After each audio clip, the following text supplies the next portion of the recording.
breach of your rights.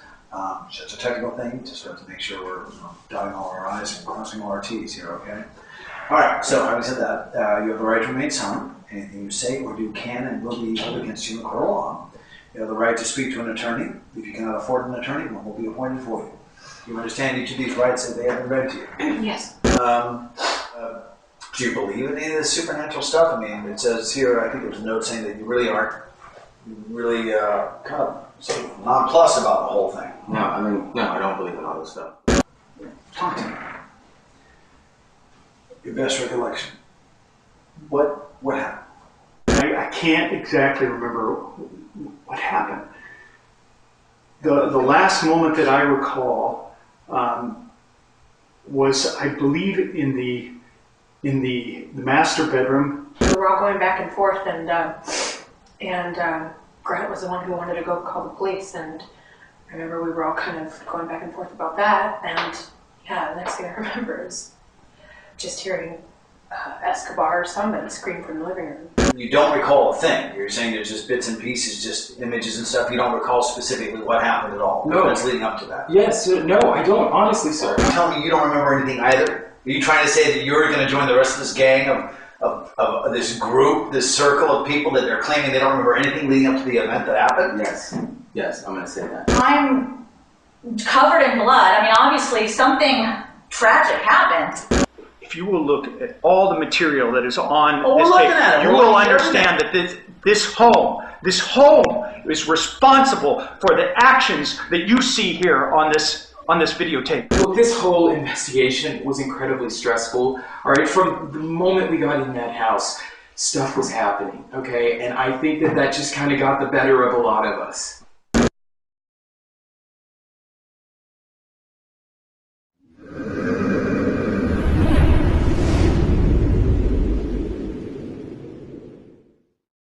In 1924, developer Arthur Groves purchased and subdivided the Coston Ostrich Farm located between South Orange Grove and Glencoe Drive. In 1932, lot number 633 was acquired by a Chicago merchant, Nelson Herring, with the intent of building a home on the site for his ailing mother, Belle. Through Sears Roebuck, Mr. Herring ordered a prefabricated two-story craftsman-style bungalow constructed on the site. However, before his mother could take possession of the home, she passed away. Stricken by the loss, Herring shuttered his business and vacated his Chicago residence, leaving no forwarding address. It was not until weeks later that his decomposing corpse was discovered dead from a self-inflicted gunshot wound. In May 1950, the home was purchased by occultist Margaret Kellner. Miss Kellner regularly hosted Gnostic masses at the residence, as well as pagan rites and ritual orgies. During the period in which Ms. Kellner lived in the house, an infamous series of missing persons incidents occurred involving young African-American boys in northwest Altadena. The sole break in the case occurred on August 5, 1956, when a maroon 1939 Hudson sedan was witnessed speeding away from the location from which one of the victims was allegedly abducted. 2 days later, a Pasadena police officer stopped a car matching the description. A search of the vehicle yielded a coil of rope, a shovel, and 2 bags of saltwater taffy. The vehicle's registered owner, Ardell Lewis, 48, a full-time handyman, was taken into custody for questioning. Reports indicate that Mr. Lewis was cooperative and provided alibis for each of the periods in question, all of which were later confirmed by his employer, Margaret Kellner.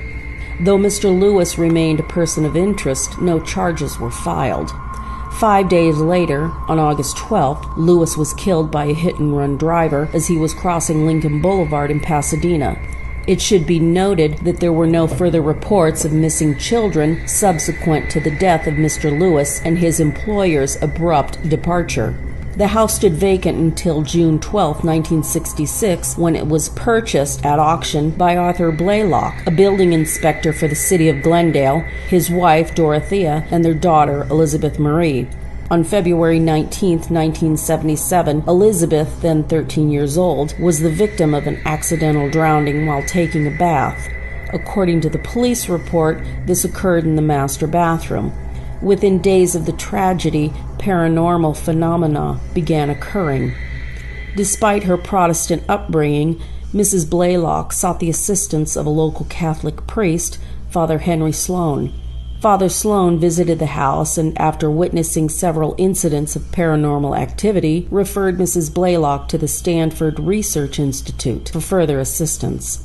On March 18, 1985, Dr. Jeremy Johnson, the assistant director of the institute, accompanied by Elizabeth Escobar, a young teenaged medium, attempted to perform a preliminary assessment of the Blaylock residence. In a rare breach of protocol, Johnson suggested they conduct a seance led by Escobar. Within seconds of her entering a trance state, a loud rhythmic pounding was heard within the walls, and Escobar was possessed by an entity capable only of screaming. The circle was broken by Mr. Blaylock, and the phenomena immediately ceased. Escobar suffered a complete nervous breakdown and fell into a state of catatonia. Paramedics arrived, and as they attempted to stabilize Escobar for transport, Dr. Johnson heard a faucet running in the master bath, where he witnessed and photographed the full-body apparition of an adolescent female. Before he could further investigate, he was ordered by Mr. Blaylock to leave the house.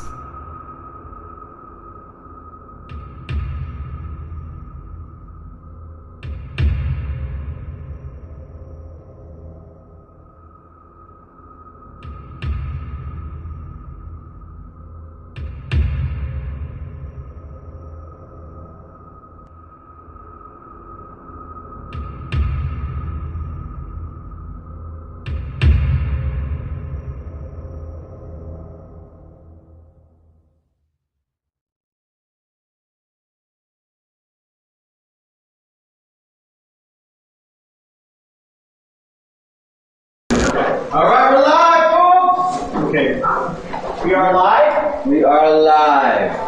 We got action, baby.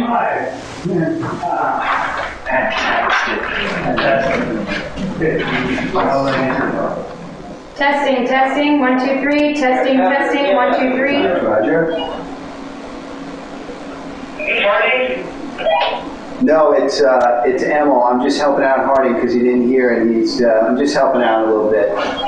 I'll just write these down for him, please, and be sure you're exact. Temp, 73 degrees, 72 degrees, 72 degrees, 73 degrees. I think I copied that. 73, 72, 74, 73. All right, hold it. We got 73, 72, 74, 76.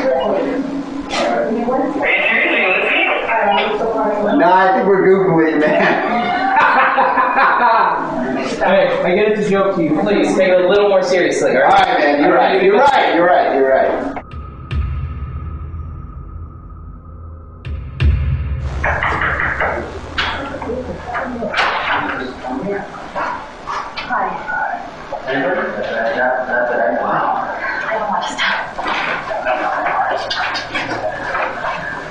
Hello. Okay. Hi. Can I let me do that? Sure. Everybody,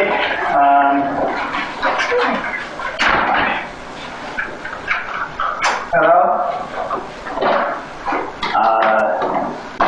Let me make some introductions. Well, Elizabeth, I'm doing a little. This is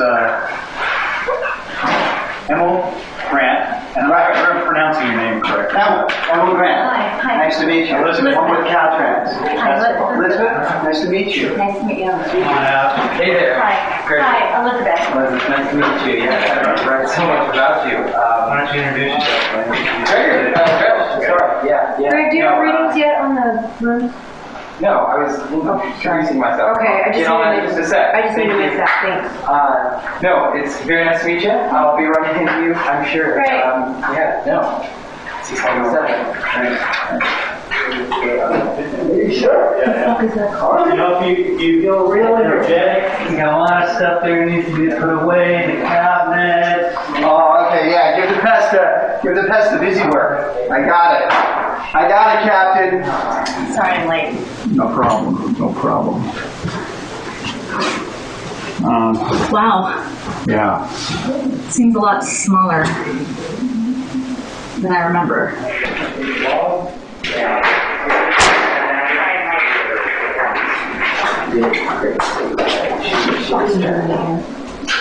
What is your deal? You just snapped at me. What is the issue with you right now? Her? Why did her? What is your problem with her? Almost,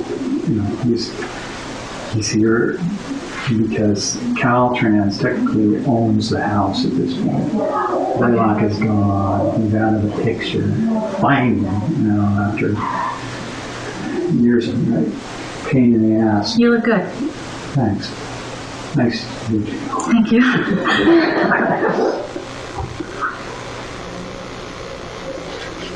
Wow, you feel good. Yeah. Okay, so let's we can get settled later. What is the problem? Why are you not worried? She's a fucking nut job. I don't know what kind of shit she could be bringing in here. She's not bringing a damn. You and your demonic crap. I swear to you. Okay, just, brush it up. Who is she? Where is she right now? In the she's a medium that Doc brought in last time. Okay. And I believe, listen, everything went the way it did. I believe she had a lot to do with it. Okay. Which was bad stuff, which could potentially happen again. You could call it bad stuff. You could call it great stuff. Yeah. We're trying to do this long. It's great to be completely taken over. I'm so tired of this shit. You've got such a stick up your ass.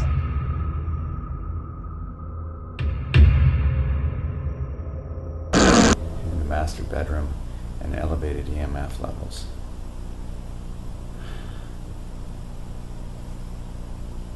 So far we've done pretty well. We could do even better. At this point we don't know what's going to happen. All we can do is hope. Signing off, Dr. Jeremy Johnson.